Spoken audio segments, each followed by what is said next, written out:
right? Just to me, because we know that this is the foundation of everything else, right? So don't work on it in the dark, or yeah.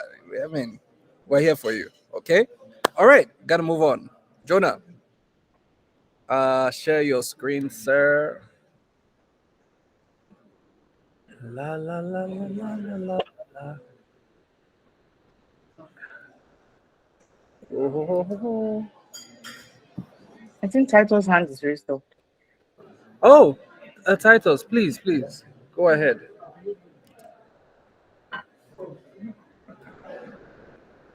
Okay. Very nice, Okay. man. Hello, can you hear me? Yes, boss.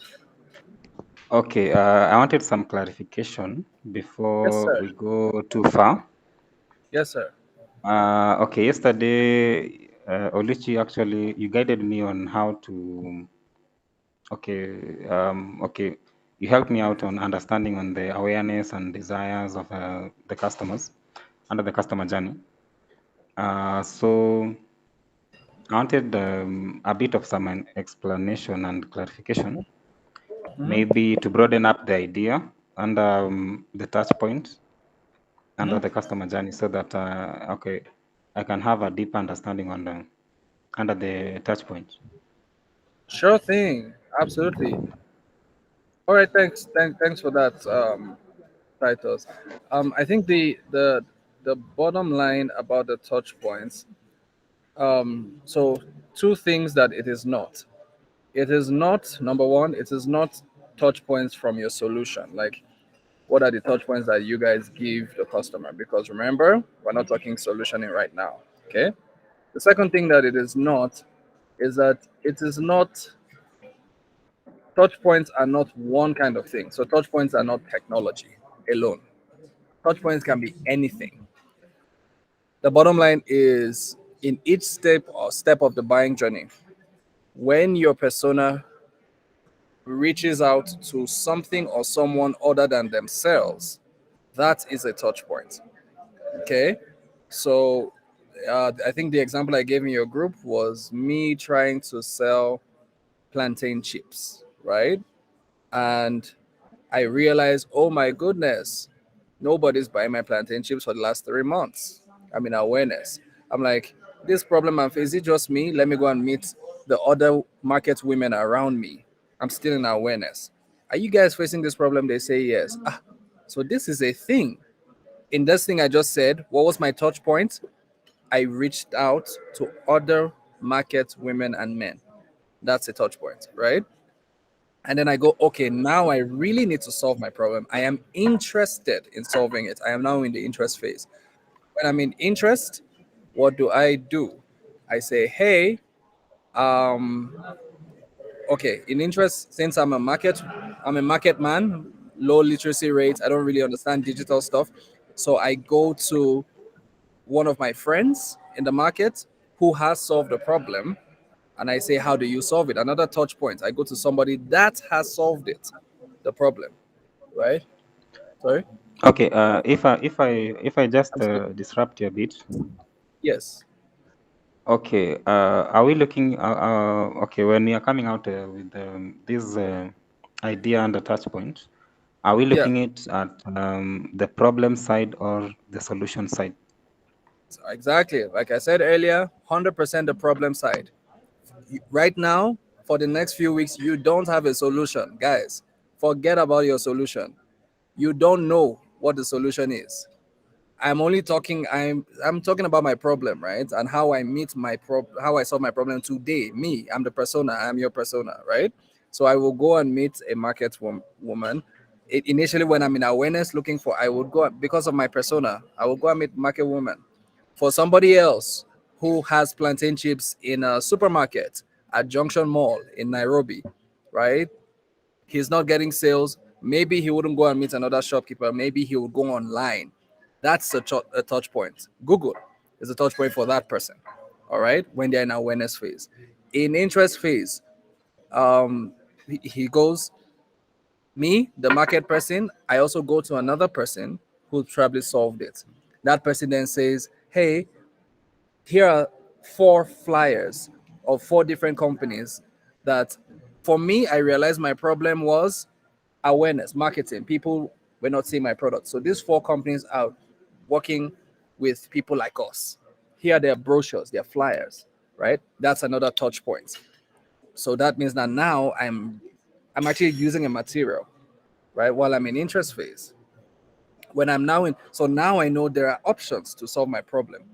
I now need to decide which of these options I want to go with. I am now in decision phase.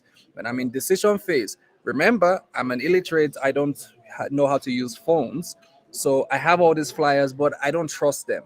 So in decision phase, I'm like, look, I need to visit these people physically.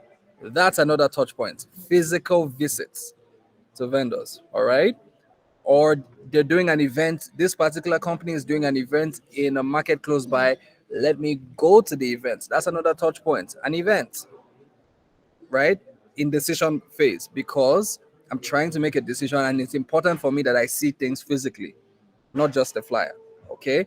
For the other guy who sells plantain chips in the store, when he's in decision phase, maybe for him, he's like, I wonder if these five people have a website. Another touch point, right? He goes to the website. He doesn't want to go anywhere physically. Okay.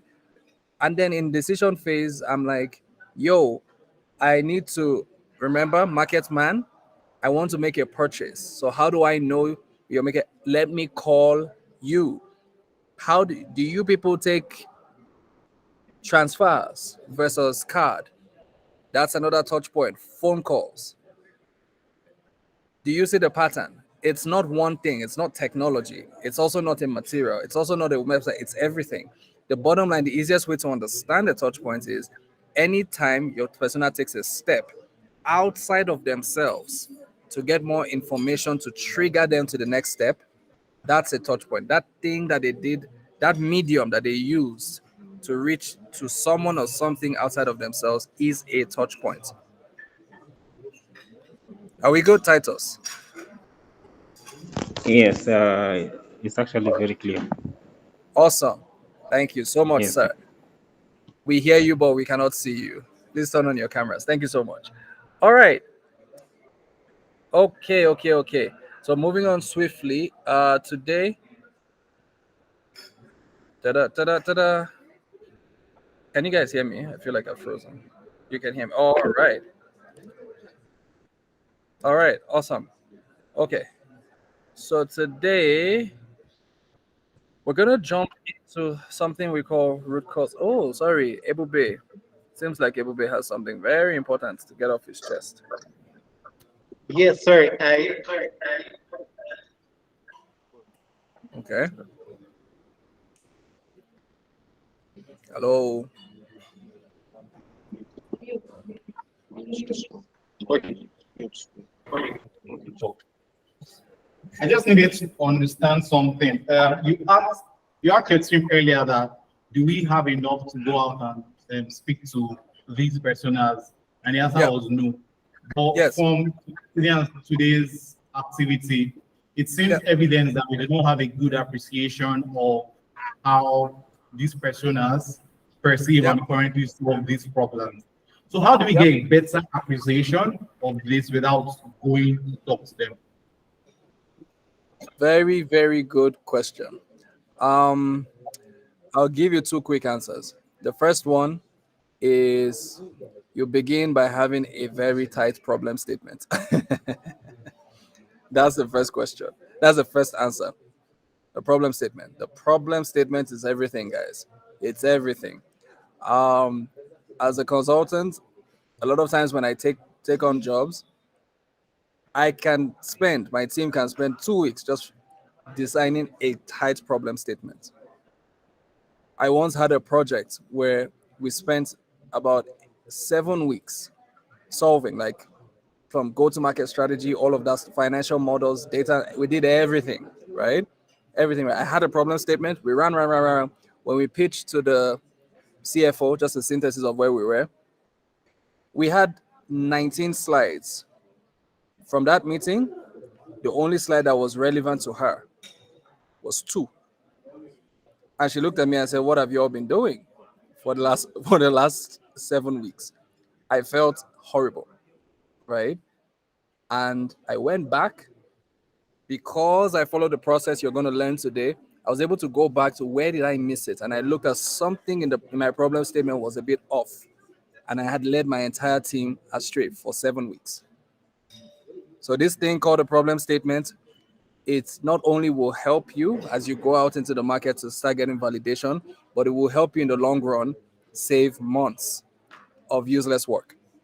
Right? That's why you've been hearing the team say problem statement. So that's the first answer. You need techniques to get the problem statement right. Okay.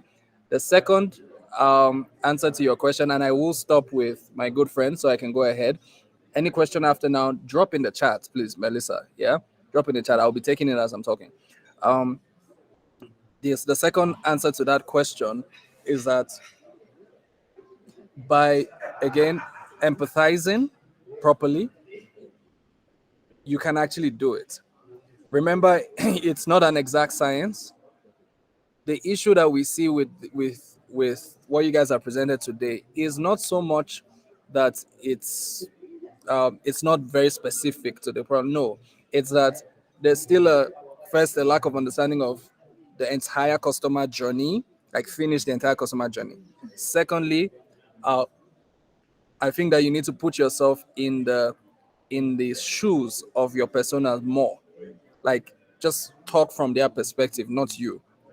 Then thirdly, I think that there seems to be some flip flop from problem thinking to solutioning when you're writing your sticky notes. So being able to catch yourselves when you're talking solution in any of the sticky notes. If you do these three things, if you finish the flow following the principles you've learned yesterday, if you put yourself in the shoes of the person in every single step, and number three, if you catch yourselves when you're writing anything that has to do with solutioning, and actually make sure it's a problem, then you're good. You're good. It doesn't mean it has to be deep. Don't worry. When you learn what you learn in this session and you go out, you're going to learn things from the customers that will take you back to your assumptions in this mirror board, and you will tweak it. It gets deeper with every customer engagement, but at least let it be structured, let it follow a principle, and let it be 100% written from the problem point of view, not solutioning, and you'll be okay. Does that make sense? All right. Awesome. That's a nice. Melissa, I've not seen your question. All of a sudden, you're shy. Please put your question in the chat. All right. So that's a nice segue into our root cause analysis. Okay. So everybody's been talking problem, problem, problem, problem, right? Your problem statements, high level, high level, high level, high level. Now I'm going to say two things with this slide. The first is, why is it important that you don't move anywhere until you have a problem statement that you're like, that you can beat your chest and say, yep, this is killer. Why is it important? And then secondly, what I'm going to say is, how do you get it to that place where it's killer? Okay. This image you're looking at helps me answer the first question. You see a tree with roots. Lots of people will tell you, if any of you were in agriculture, you know that no matter how tall you think a tree is, that's just as deep as the roots go. So if you think you're looking at a tree that is 7 stories tall, you best believe that the roots are as deep, if not more deep, than 7 stories. This is the problem. For those of you that have attended motivational sessions and all of those things, there's that image that people usually show of an iceberg, right? And they'll show you the top, only 20% up there, then underwater is like 80%, and they tell you success is all the things underwater. Same thing, right? There's what you see above the surface, but there's what is beneath the surface. And in our experience, what makes teams fail is that a lot of teams focus on only what they can see above the surface and either don't have the time or are trained to deduce what the roots are. So if your problem statement is only touching things above the surface, you are going to fail, because you will be shocked as you move along. One root comes out, another root comes out, another root comes out, and now you're in trouble. So, in innovation speak, the thing that is above the surface, we call that symptoms. Today, hearing you guys speak and your problem statement, I think both groups were really talking about symptoms. And in a few minutes, you will see. You were talking about symptoms. You're not wrong. You're in the right neighborhood, but you have not really touched your problem statements are not really touching the pain of the person.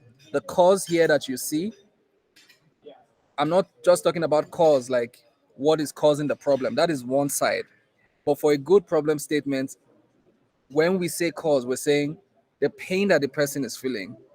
You need to understand this so you understand what is causing them to reach out to you to help them.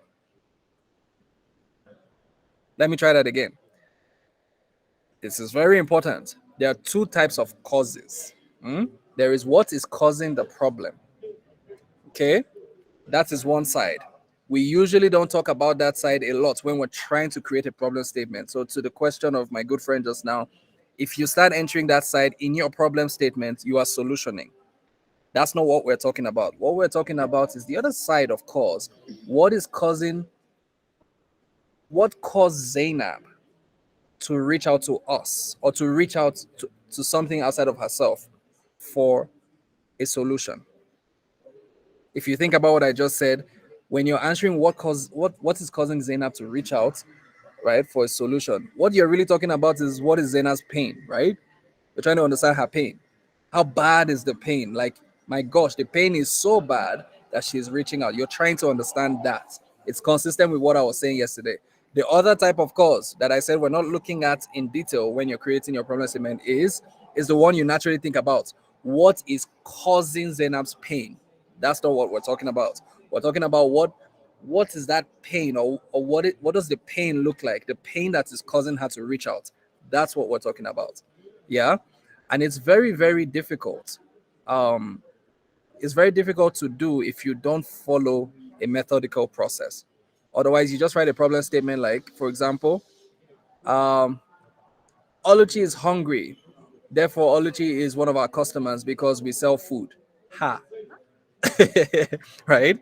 That's what we see all the time. But then maybe it's Oluchi is looking for Oluchi is looking for food to be delivered within the next 30 minutes because he has diabetes and his blood sugar level is low. So therefore, when he gets hungry, if he does not eat within an hour, he will die. Ooh, completely different problem now, right? The first one kind of made you feel like Oluchi has time. So if the food gets to him 2 hours, 3 hours later, hashtag Jumia food, he'll be fine. But then the second one is like, this guy's gonna die within the hour. And maybe he's a unique customer segment who reaches out to us because of sickness. It starts making you feel creative of how you can actually build an entire business for people like Oluchi. That's where we're trying to get you to, where you can have that specificity of what's underneath the symptoms. Next slide. Bum, bum, bum. Okay. So the question now is, how do you do this? I'm going to come back to this slide in a bit. But what you're looking at is a little technique called the 5 why analysis. Okay? The 5 why analysis. Now, I'm going to show you two techniques. This is one, and the two of them are connected. Okay? Some of you may have heard of the 5 why analysis. This is where you take that problem statement you have now, okay? And then you guys ask yourselves, but why? The first time. You rewrite the problem statement. Then you ask again, why? The second time. The rule of thumbs is that by the time you get 3 to 4 layers in, you're going to have a very tight problem statement that is touching the roots. of why the person is reaching out, or why the person reaches out, of the nature of the pain. Let me put it that way. Let me give you an example of where this has been powerful. There's an example on your screen. Um, Users don't know search feature. That's what you think the problem is. But when you ask why don't they know search feature? The next thing is because they don't know it's possible. And when you ask why don't they know it's possible? Because they aren't interested in this feature. But why aren't they interested in this feature? Because they don't add a list of content, so there's nothing to search. Why don't they add a list of content? Because they don't know how to add different content. Why don't they know how to add different content? Because we don't teach them how to do it. Look at where we started from. Users don't know how to use a search feature. Look at where we ended. They're not being taught how to use how to actually do the search thing. Very interesting, right? So if you build a business to solve the fact that users don't know, and your business is just saying, hey, here's how you use the search feature, you're not going to get it right, because the real problem is that they're not being taught properly. In fact, they don't even know it exists, because they're typically not interested in terms of their business model, because they don't list things, and they don't list things because they don't know how to add. So the real issue is that they don't know how to add. I'm shouting. They don't know how to add different content, right? Because nobody has taught them how to add different content. Therefore, they don't even know how to use the search feature. So if you're just coming to say, hey, here's how you use the search feature, you're not touching the root problem. The root problem is, what was their job to be done? To add It's 14 content, hours. to add content and all of that stuff. They don't know how to do it. So you need to be able to solve that, teach them how to add content, and therefore, here's how you can search. Very, very interesting. This one, some of you that are not techies, you'll say, okay, this one went over my head. Let me give you another example. Um, some years ago, at the US Capitol, I think that's what the building is called. That building in the US, the one that has Abraham Lincoln sitting down like this in the big statue in the movies, right? That one, right? So there was a very, very interesting problem that happened, right? Um,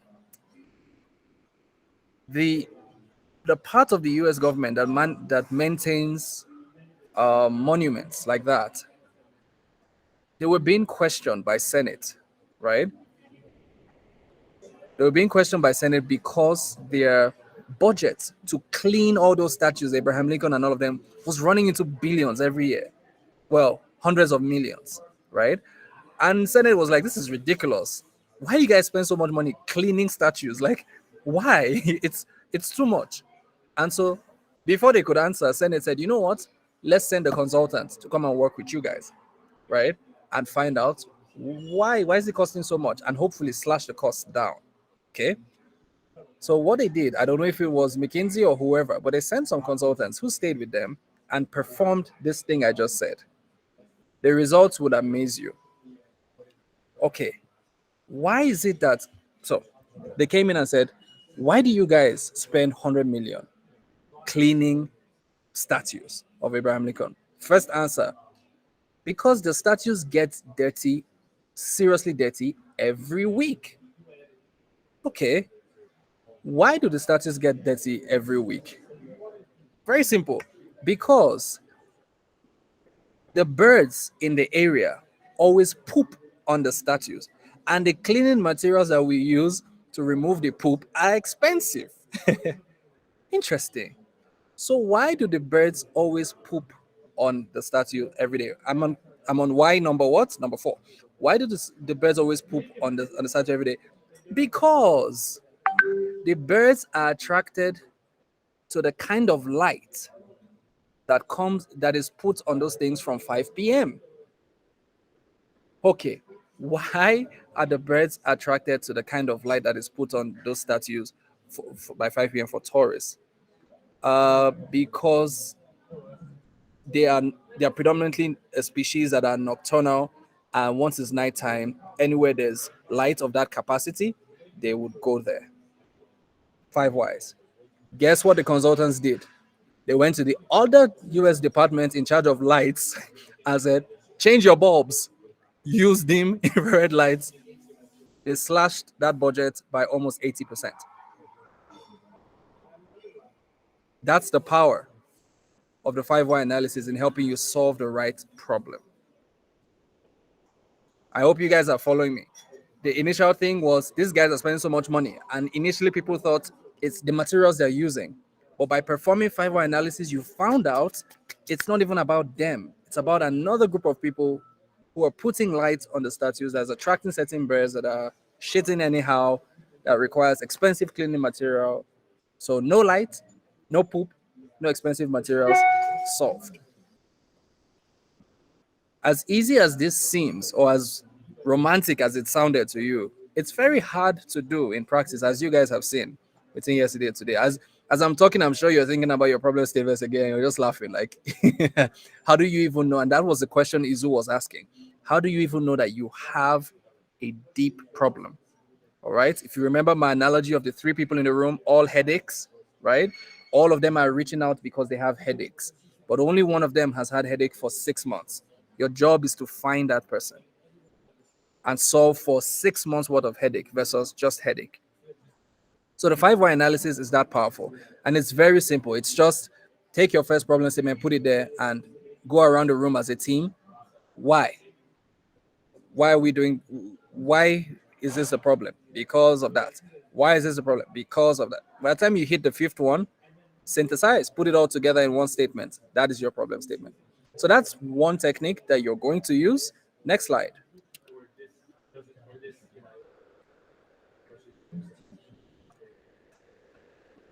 All right. Okay. I think that, yeah, I should probably have started with this first. Okay.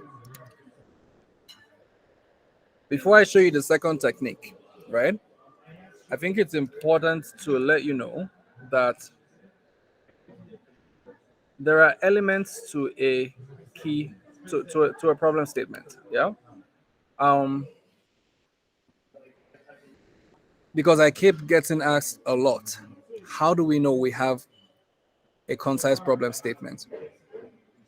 Very simple. Your problem statement must touch 3 things.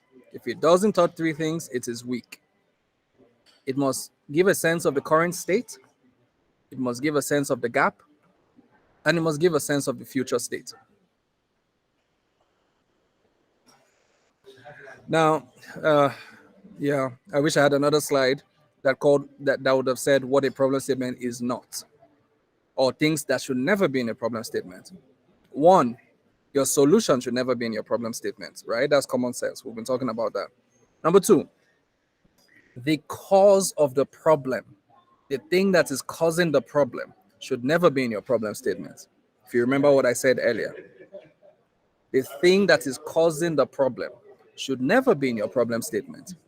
All right. Number 3, blame. Blame. Who is responsible for that problem should never be in your problem statement. If you stay away from those 3 things and you focus on the ones on your screen, you will have a tight problem statement. So let me give you an example of a bad problem statement. Okay. Let's say Ngozi has headache, right? So that I'm consistent. Saying Ngozi has headache because she caught a bug in during her travel to Thailand, when her husband forced her to eat food that she did not understand. Yeah, that is a terrible problem statement, because in that problem statement you have assumed that her headache is because of that trip to Thailand and the food she ate there. You have also put blame on the husband, right? It's terrible. And the reason why it is terrible is because, trust me, the minute you write that, you are going to be biased. I mean, think about it. Right now, all I want to do is sit her husband in the room and say, why did you force her to eat that food? If you didn't force her to eat that food, she wouldn't have had headache, and we will not be here. right? That's what I want to do. And then as a medical doctor, I want to look into remedies for food poisoning in Thailand, in Southeast Asia. All right. That's why it's terrible, because it biases me into a certain direction. The minute you start talking about causes of the problem and start talking about blames, who it's going to, you're getting it wrong. Right. And so, what would be a better problem statement for Ngozi? Something along the lines of Ngozi has been having a splitting headache for the past 6 months, and it is located at the right part of her brain, of her head. It comes up every night before she sleeps, and it is so bad that it's currently affecting her ability to work, and therefore she's working 2 days a week and not 5. This in turn has led to a loss of productivity, and Ngozi has failed the last 3 appraisals in her company. She's about to get fired in 1 month. Very different problem. Same headache, different solutions are already coming up in your head, right? That's the power of a good problem statement. Same headache, different things are coming to your mind now, because you're like, oh my god, how can we help? Because that's exactly what we're saying with empathy, right? If you get it right, you're going to start feeling anxious. Oh my gosh, how can we help her? How can we help her? All right. Like I said, guys, drop your questions. Don't be shy. Drop your questions in the chat, right? I'm going to take them. Just drop them in the chat. Melissa, I still have not seen your question. I'm looking at the chat. Ebube, drop your questions in the chat, right? So with what I just said, you heard me talk about her current state, headache. You heard me talk about a gap. You heard me talk about the time frame, 6 months. You heard me talk about the location, one side of her head. You heard me talk about a trend. It comes up, it repeats itself. I.e., how regular is it? Is there any pattern there? It repeats itself every night before she sleeps. You heard me talk about the impact, like she's working only 2 out of 5 days in a week. You heard me talk about the importance, right? That problem is about to get her fired because of lack of productivity. This means that the reason we take this time, if you remember that tree, if you design any solution in our next boot camp for Ngozi that does not solve everything I just said, you are not going to get her as a customer. That's why this work is hard.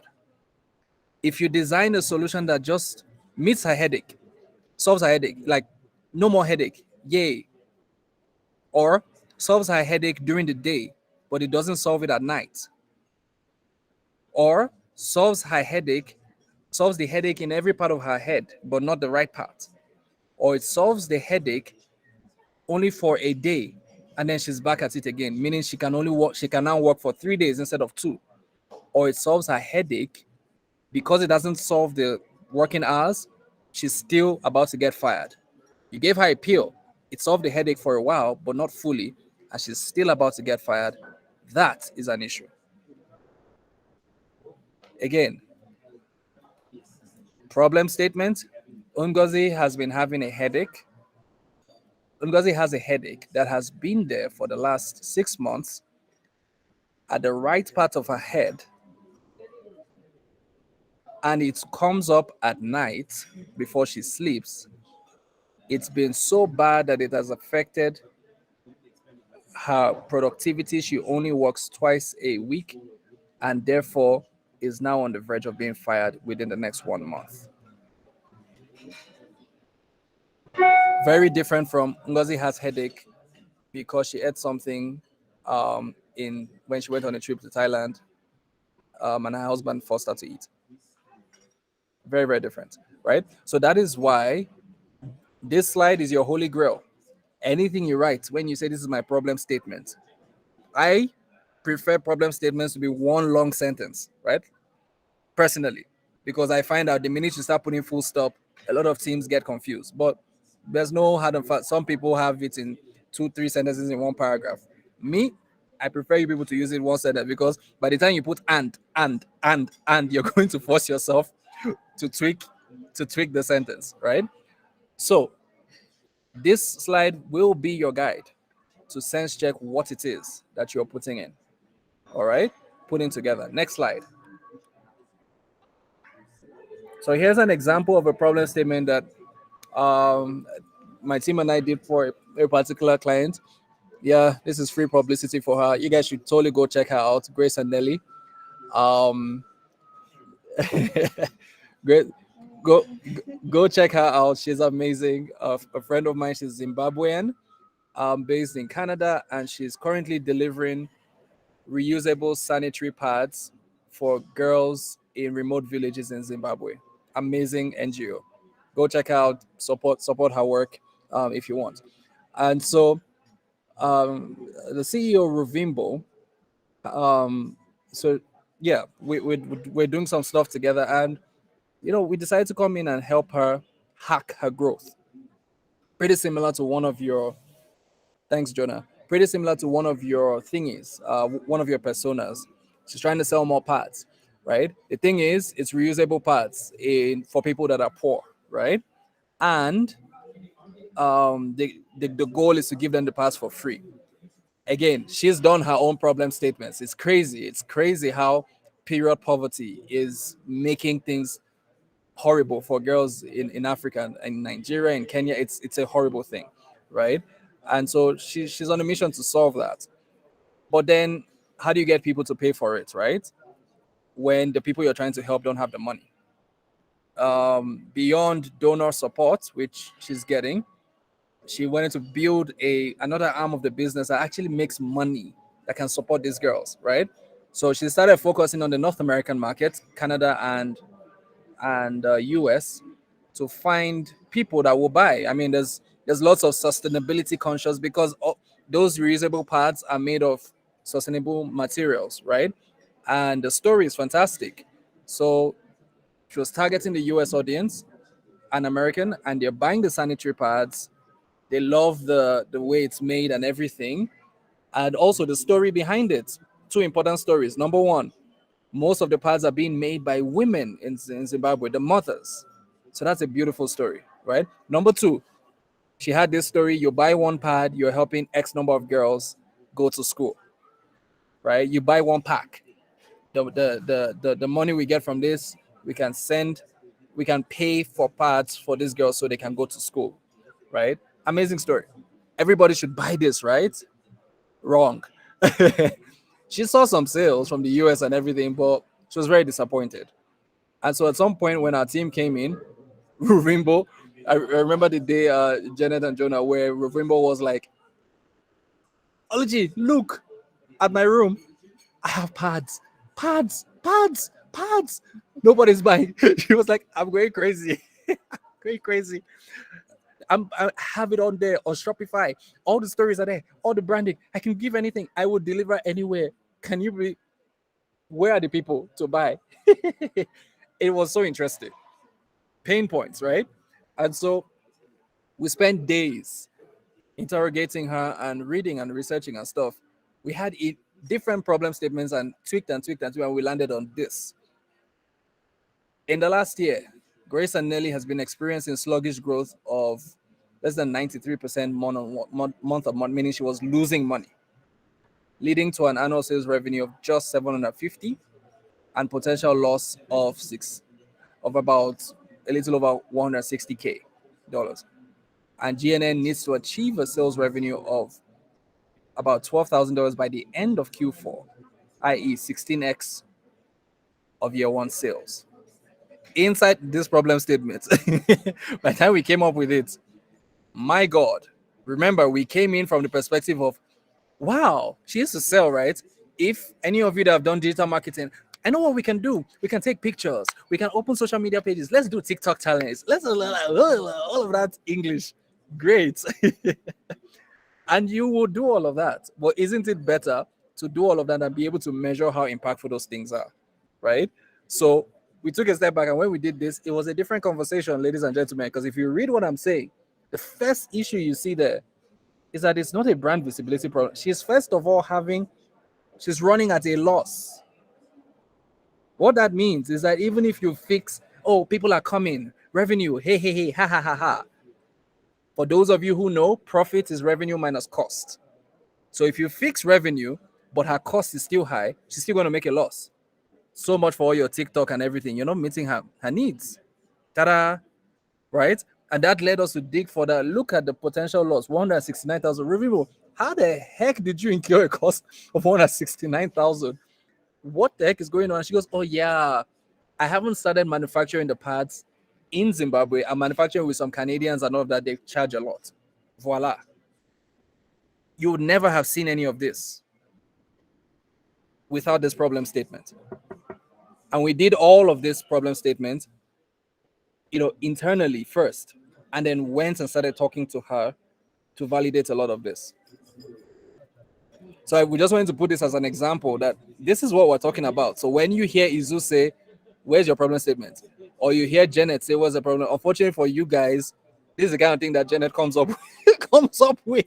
So anything that is this deep and specific and measurable, yeah, it's going to run you into trouble. Now, we're not doing this to torture you. It's because, again, in this case, just so you know, our team is able to do branding, marketing, all of your social media thing. We eat that for breakfast, right? But we had to suspend our bias until we understood the problem. And the minute we saw this, we realized it's not a pure marketing play. It's a lot of things. It's even back-end organizational transformation. We need to see how to keep your costs low, right? Which is going to cut across partnerships. How do we get this thing to be manufactured in Africa quickly? But then if you do that, the audience is in US. So, oh my God, we just created another problem. Shipping. It was a massive, massive endeavor. But remember, the problem was I have parts I need to sell. Right now, for the group who is talking about, I don't know if it's Zainab or who, that has sales and she cannot sell, I can promise you, because you haven't done the 5-1 analysis, you don't know what her main problem is yet. It might end up not being a branding and awareness, a marketing problem. Right now, the way you guys are pitching it is as though it's simply a marketing problem. You need to dig deeper. All right? Don't worry. You'll be able to do this at the end of today. For now, my goal here in this part of my speech is just to let you know why it's important in the real world, because it can send you in the wrong direction if you do not take the time to get a tight problem statement. All right? Next slide.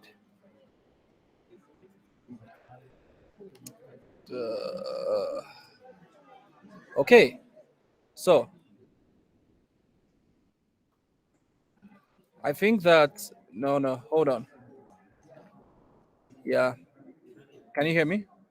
Go back to the previous two slides. There's something I had put down there. It's missing from what you're presenting. I don't know why it's missing, but I have it. I have it in mind. There's a sentence at the bottom of this slide you're showing. I have it in mind. Okay, and that sentence is the second framework. I told you that there are two techniques that you can use. The first technique that I showed you is after you have your first problem statement, right? If you want to refine it and refine it, if you want to have a second one and a third one and a fourth one and a fifth one, right? You use the 5-why analysis, okay? But what I'm about to show you now is how do you go from there you go. How do you go from where you are right now, okay? How do you go from where you are to even construct your first problem statement in a way that is tight enough, that is similar to the Grace and Nelly one I just said, or is similar to the Ngozi example I gave, right? How do you even know that your first problem statement is tight? Remember, what I'm saying is your first problem statement, no matter how good it looks to you, please do the 5-why analysis. Refine it 4 to 5 times to make it tighter, okay? But to even get the first one that captures all the elements, there is a technique called the 5W2H technique. All right. And what does that mean? It means if you ask yourselves as a team, you ask what, when, where, why, who, and then how and how much. The answers to all of that, if you put it together in one sentence, you have a fantastic problem statement. Who is the person that was speaking? And then I said, yeah, that was Melissa. Aha. When they asked you what's your problem statement, I told you what you gave was a final year thesis, not a problem statement. Is this because of this? Right? Like I told you. So when I hear problem statements, my brain is conditioned. I'm counting. Has she said the what? Has she said the when? Has she said the where? Has she said the why? Has she said who's been affected? Has she said how? Has she said how much? If you have not done that, you have not given me a problem statement. You've just said a lot of words. That's simple, right? That's simple. So it's what is the problem? Ngozi has headache, right? When speaks of how long, right? She's had this, like it started 6 months ago. Okay. Where? Location, remember? Right part of her head. Okay. Why is this thing a problem? Because it is causing her to be not productive. Who is causing her to be not productive? She's only working twice a week. Who is being affected? Who is being affected by it? Her company is being affected by it. How are they being affected by it? Because she only gives 2 days worth of work and it's costing them money. How much? Maybe her 2 days, the 3 days she's off is costing them $5,000. And consequently, they're deducting it from her salary. You see, when you follow this, you're going to end up with a problem statement that, man, you're going to be excited about building a solution for. Right now, the reason why some of you are not excited about doing that customer journey is because you don't even know the problem.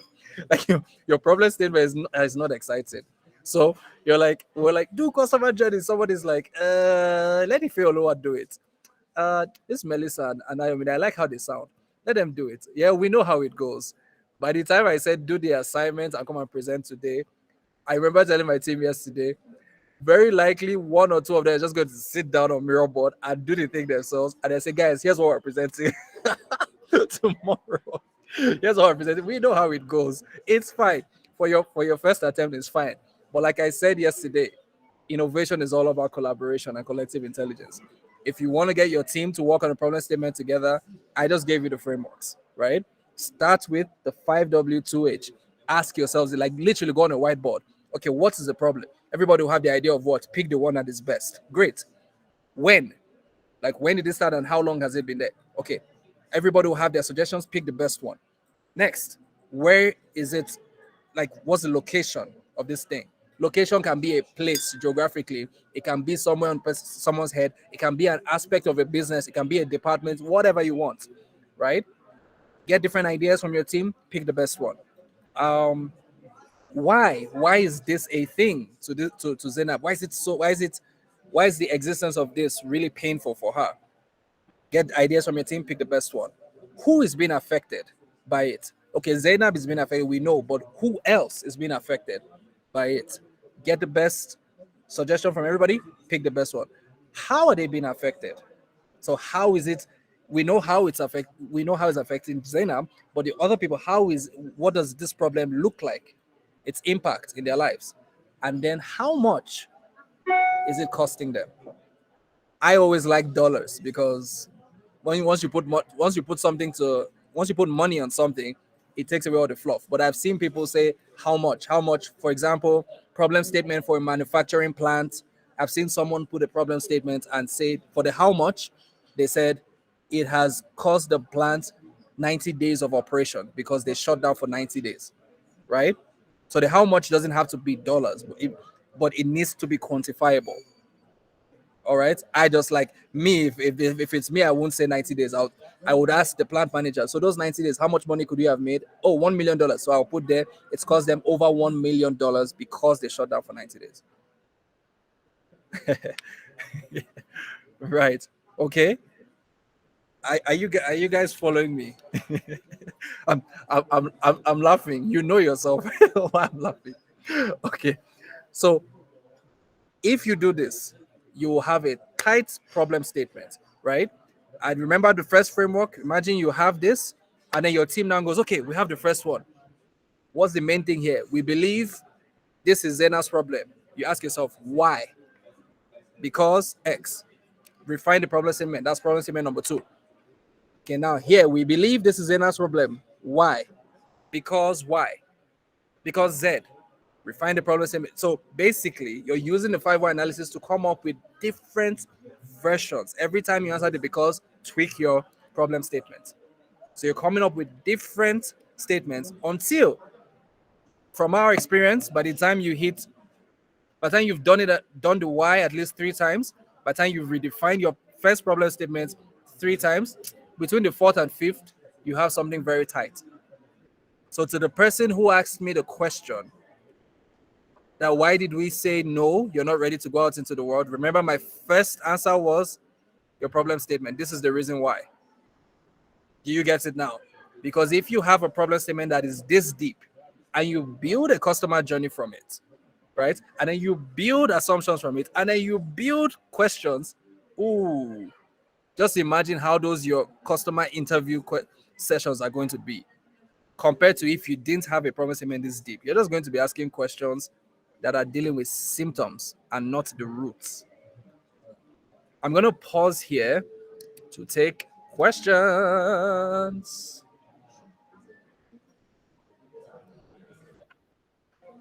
I mean, I asked for people to post their questions and I am not seeing them. So now I think you can unmute your mic and ask.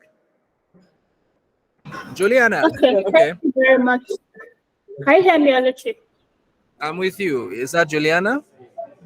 Yes. Thank you very much for the session, Okay. right?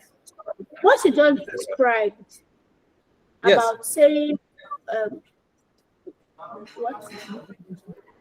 Okay, so what you just described to me, it sounded more like a hypothesis. When you were saying you believe Zainab has this particular problem because, so it sounded to me more so, I would like you to, is there a difference between this problem statement and the way you're defining it and when you talk of hypothesis? Okay. Thanks for that question, Juliana. Juliana, it's almost as if you're looking at the rest of my slides. Oh my God. I hope you are going to share this slide with us eventually. Absolutely. It's all yours. Take it. Thank you. VGG is generous like that. It's almost like you're looking at the rest of my slides. Why? Because my plan after you come back from your breakouts where you practice this, my plan is to teach you about assumptions.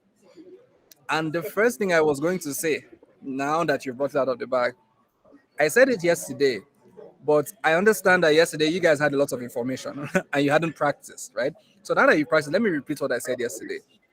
Everything you are doing, everything from problem statement to that your customer journey that you spent all night working on is just assumptions and hypotheses. It's not fact. That's the whole purpose of this bootcamp, right?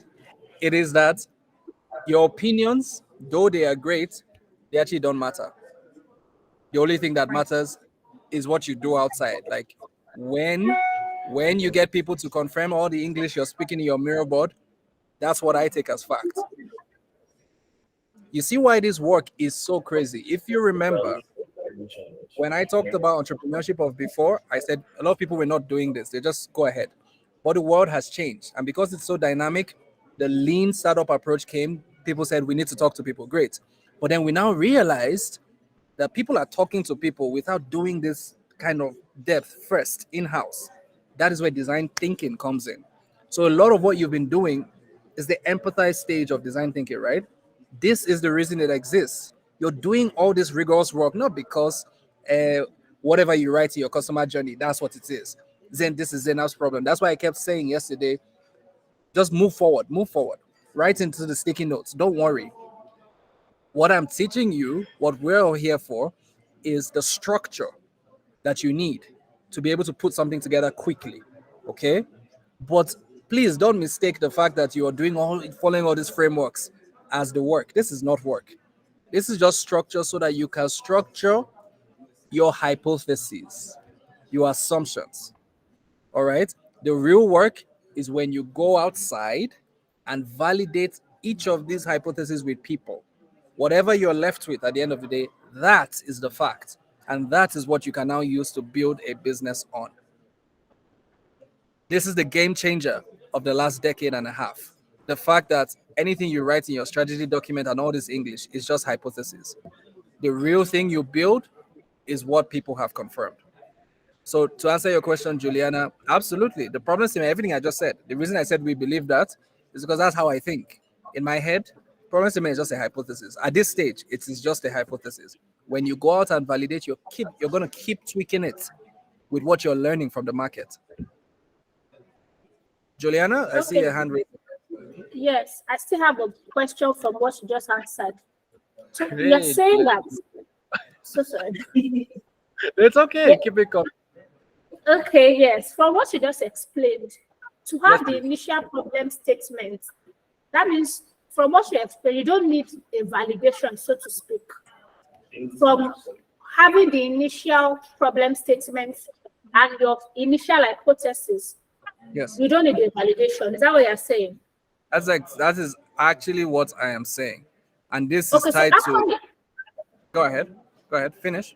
after you've done your initial problem statement, like your initial way of thinking, and you put them in writing, you then, so are you going to do your validation before you present the problem statement, or because with the format we followed, we had to do validation before presenting the problem statement.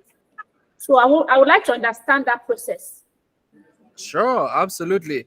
When you say format you followed, I assume you're talking about what you did before you came to this boot camp, what you did last week and all of that, right? Is that what you're saying? Okay, okay. So I'm going to say two things about that. Is that the first one is that we apologize. This boot camp should have come up in your second week. The end. Right? The boot camp shall come be your second week. We apologize. We are sorry. On behalf of VGG and the house, we are sorry that we brought the boot camp after you went and spoke to some people. Okay. Now, the second thing I will say about that is it's not a problem. Like what you did last week was the team just really getting you guys to start getting into that mindset of problem statement and talking to people. Okay, what we're doing here on this bootcamp is we are now teaching you the step-by-step playbook to follow. All right, this is the step-by-step, and this that question is connected to my friend's question again. Can you do this problem statement in a way without talking to people? Remember when he said what makes it good, how do we get it right? If you think of everything that I said before, I didn't mention anything about validation, but everything I mentioned was about structure. I said that the problem you guys have from your problem statement and your course is that you're not following the structure. If you follow the frameworks, if you follow you're going to be good. So today, my emphasis is on these frameworks. 5W2H. If you sit down right now, you can actually come up with something great. Then you use the 5 Ys, you come up with a deeper problem statement. Then, with that problem statement, critique your customer journey and everything in that stuff. You're in a great place. All right. Juliana is asking again. Juliana, you're going to start giving me a lollipop for every question you ask. Eh? No, this is fair. Hi, Oluchi. Okay, if, hi. Yes. Okay. So I was just going to ask. In the 5W2H approach, you said for the how much. Um, if you are going to decide how much is at stake, and maybe you said the factory was not at work for 90 days, you ask the plant manager how much they would have made, and then you multiply by the 90 days, and then you get half, right? Yes, Okay, go so ahead. now I'm asking how do we accurately determine? No, we are not validating, we are not speaking to actual people. So how do we estimate accurately the how much in this situation? Gotcha. Gotcha. No, very, very, very good question. Um, there are two things I can say, right? One of it is that no, actually, let me ask you back. When you drop the persona, right? When you drop the persona, how did you validate all the things you said inside? Who was it? I omitted the way he was presenting about Spencer. I'm like, I feel like Spencer is his best friend. How did you figure out what to write in the persona sheet? So basically just as options. Okay. Oh, You options have there are assumptions, all hypothetical. you have your answer, Ifeoluwa. Okay. At this stage, you're dealing with assumptions, right? Again, what I'm showing you is the structure. I'm saying follow the structure. What you put inside in terms of content is up to you, right? But remember, because you now have structure, your surveys can be designed to test every single one of these elements to get the real information. So, for example, in your hypothesis, you might assume that it's costing her $1 million. But when you go and talk to 10 Zainabs, you find out that in a year, maximum is costing them $100,000. You tweak accordingly. You see what I mean? It's better to have an assumption, a placeholder, and then go out and validate whether the thing you have there is close to reality or not. It's better to do that than to not even have that placeholder at all. Don't even know it's there. Does that make sense? Okay, awesome. In the absence of questions, um, Jonah, are you still there? Have you I'm here. abandoned my comment? Right. Okay. Next slide. Okay. Yeah. Next. Okay. So this is the last thing I'll show you, and then we'll kick you off into groups. Yes, Jonah? How many minutes do I have for this? Well, we'll send them out on break. 15 minutes, and then when they come back, they'll then go into the breakout rooms. Okay. So how many minutes do I have for this? This last piece. Give me. 6 minutes. Oh my God. let's, let's make that 10. Jonah. Okay. So now that you're experts in problem statements, remember it's all connected. It begins with the right problem statement, right? Sorry. It begins with the right persona, right, which you guys know. You have your problem statement, okay? Those two things are linked, okay? Then from there, you'll be more confident to work on your customer journey, okay? Now, when you've worked on your customer journey with the template that we've just given you, I'm sure you could already see one important theme. I don't know about you, but when I was hearing you guys present, as you're going across the buying journey, looking at the person's problem, I'm sure you can already see different aspects of the problem manifesting itself across the journey. Let me try this again. I'm sure you can already see different aspects of the problem. When I say aspect, for those of you that are entrepreneurs, I'm going to solutionize for a minute. Please indulge me. For those of you who are always thinking solution, forgive me, I'm going to break my own rules so that you understand what I mean by different aspects. In awareness phase, you're hearing that I think this was to Titus's question. Remember the example I gave? You heard me say that my plantain chip seller reaches out to a friend and they get a flyer.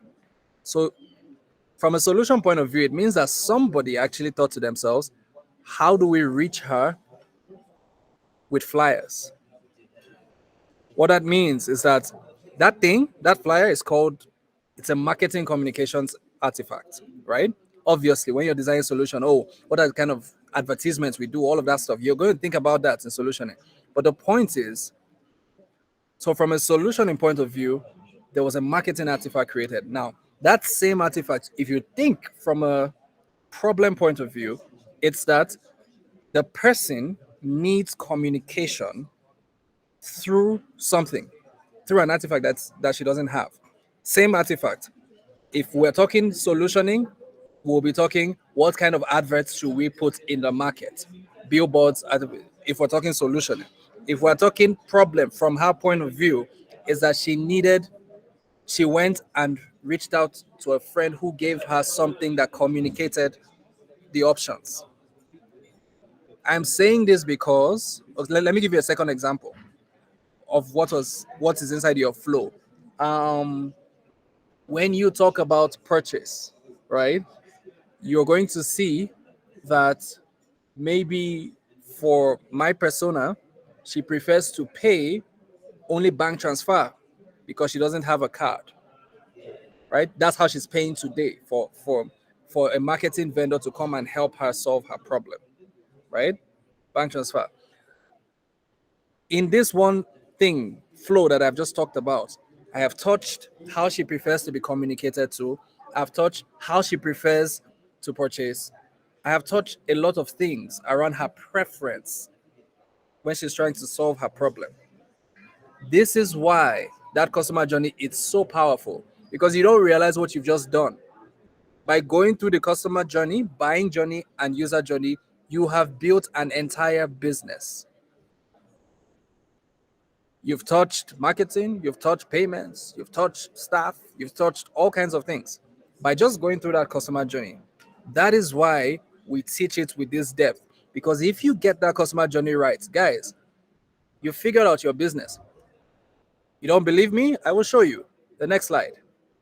Remember yesterday I had mentioned about the business model canvas, and I saw the look in some of your eyes. Of course, yeah, Oluchi, we know the BMC, we know the business model canvas.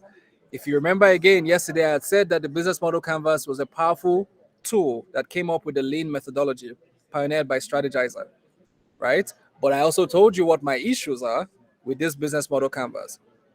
And one of my issues, the same is the issue I have with pure lean. That is, it was teaching guys, get out of your house, go and test. So a generation came up, they're like, we don't need to wait to have like 100 pages. Remember those days of business plan, right? Your fathers who were in business, I mean, a lot of them didn't do business plans, but then those that did business plans, it's like 500-page document. They're like, yes, my business plan is bankable. It's bankable, yes, right? And then a generation came up that were like, whoa, we don't have time for business plan. And so the lean methodology started saying, you know what? Anything you write in that 100-page business plan is an assumption. It's going to change, right? You saw those quotes. It will not, your business plan will not survive its first contact with the market. So how do we get you to capture different elements of your business quickly, so you can quickly go out and test? I think who was it? Ife or the other lady, right? Juliana, right? How do we get you to go out? That is why they created a business model canvas, Strategizer, so that you can get the elements of your business model. There are 9 elements of any business. How can we get you to just put it there and then quickly go out and validate, right? The evolution of the business model canvas is what you're looking at, which is your lean canvas. But you see, I told you yesterday, my problem is that there are so many teams today. This is where they start their journey from. They don't do all of what you just did yesterday and all your problem. No, they just come together. We want to start a business. Okay, bring our business model canvas. They said we don't need to write a 100-page document. So they sit down and they fill out these boxes in an ideation session together. And then, okay, we now have a business plan. Let's go and validate all of this. They said we should validate. I told you, my problem, and this is where design thinking added to lean is powerful. Because think about it, guys. If we didn't do what we did yesterday, if I didn't teach what I've taught in the last hour or so, right? You didn't have all of this knowledge from yesterday and today. And we started from here. Think about what the content of this box would look like versus now that you know what you know from yesterday and all these questions you just asked me now that you've done your problem statement, you've done your customer journey, your personas, you've done your customer journey, you know this thing, you know Zen app very well. You now come and fill out this one. Just imagine how deep this would be compared to if you didn't know everything. That's the difference. That's what I was saying. When you attach design thinking with the lean methodologies, you become a very fantastic innovator. Right? So what I am saying in essence is that right now, once you do that customer journey template fantastically with your problem statements and your personas, guess what? You have built a business. And how do you know you've built a business? I can assure you that you can fill out confidently everything in this box that you're looking at. Think about it. Customer segments. Inside your your persona, you've already identified 2 segments and you know them very well that are early adopters. They've said choose one that you want to start with and what are their character. See, you guys already have figured that out. It says channels, list your path to the customers. Remember what I was talking about? In my customer journey, there was a brochure, there's a path to payment, all of that stuff that are unfair advantage and unique value proposition. Those 2 things, if you remember what we talked about yesterday, remember your template, your customer journey map. The most important thing there for me, like I said yesterday, is the emotion, right? The emotion, which step of the journey is really painful, because we said if you solve for pain, if you solve for the most painful parts, you're going to build a business that would win the market. So what does that mean? Your unique value propositions are usually whatever it is you're going to bring for to whatever, where the places where the pain is the most, that's where you can achieve unique value. Unfair advantage, again, wherever the pain is the most, if you innovate in a way that nobody else in the market is seeing, you now have an unfair advantage compared to any other company. Your solution at a high level, your key metrics, your problem, your cost structure. This lean canvas becomes like your Bible throughout your entire innovation journey. For today, you are going to be very able to fill out the problem side. I mean, right now, I think you can actually fill out everything, but I don't want to confuse you. In future boot camps, you're going to keep filling out this thing, more boxes, right? But for this boot camp, I promise you, you are going to be an expert in filling out the problem side, right? Your deep problem statements, right? And also filling out the customer segment side. And you're done with 2 out of 9. You might not know your cost structure, your revenue structure, because those are all, when we enter MVP, solutioning, and all of those things, we'll talk about that, right? But right now, you're experts with the problem. You're expert with the customers. That's what you've been doing, right? Persona, customer journey, and problem statements. So with this, we will now pause and take a break, because when we come back, you're going to go into your breakout sessions, right? And in your breakout sessions, you're going to take a stab at what I have said. Okay, you guys have work. You have work after today's session. Don't worry, you have a lot of work, right? But just so that we're practicing some of your new concepts. So you're going to go into your breakout session and then you will practice the problem statement thingy, right? Look at your problem statement, try your 5 W's and 2 H's, and then try your 5 Y analysis. Woo, it looks great, right? And then you are going to also, based on what you now know from your problem, what you now know about your customer, you're going to try and fill out those 2 elements of your lean canvas. Sounds very simple, right? Because this is the new knowledge you've learned. After today, the assignment you're going to have, I'm telling you assignment beforehand, you're going to do everything again. You're going to do your problem statement, look at your customer journey again, that assignment of yesterday, then fill out your lean canvas. Okay? But for today, let's practice how to do the problem statement while we're here on the call. And let's practice how to fill out those elements in the lean canvas for this breakout. Jonah,